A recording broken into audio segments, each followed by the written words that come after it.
Herzlich willkommen bei Kapperstown. Es freut mich, dass ihr wieder eingeschaltet habt. Heute werden wir ein Valentinstaggeschenk basteln. Egal für wen, ob für sie oder ihn. Ich denke, es kommt darauf an, mit wie viel Herz man das macht. Genau darum geht es auch. Wir werden ein Herz basteln und dafür benötigen wir einmal Stöcke, eine Heißklebepistole und was benötigen wir noch? Genau. Und wir benötigen noch Baumrinde.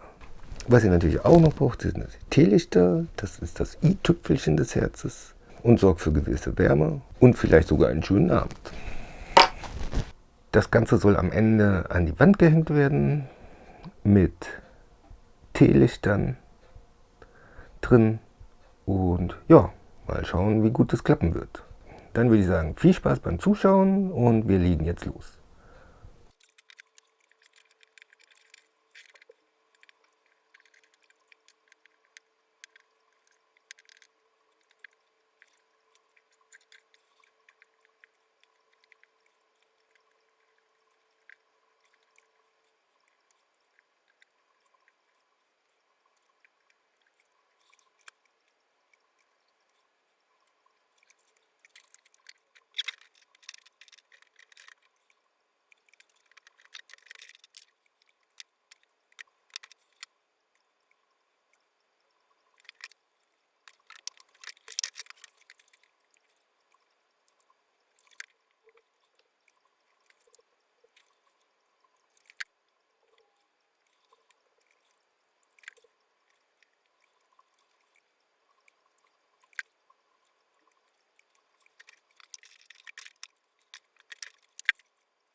So, wir sind jetzt am Ende des Videos angekommen. Ich muss sagen, ist wirklich ziemlich gelungen. Ich hätte es mir tatsächlich schwieriger vorgestellt, beziehungsweise war ich mir nicht sicher, ob das mit Heißkleber so halten wird. Man muss auf jeden Fall schon ein bisschen warten, bis es wirklich richtig fest ist, weil wenn es noch nicht richtig fest ist, verbiegt sich das Ganze halt noch. Ja, aber ansonsten, wie gesagt, ist es eigentlich wirklich ganz gut geworden. Ja, wenn ihr wollt, könnt ihr es ja gerne nachbauen. Ich denke, das ist eine sehr schöne, kreative Idee und würde mit Sicherheit einigen gefallen. In diesem Sinne würde ich sagen, wir sehen uns im nächsten Video. Wenn euch das Video gefallen hat, dann wisst ihr ja, was ihr machen könnt. Und ansonsten bis zum nächsten Mal. Auf Wiedersehen. Ciao.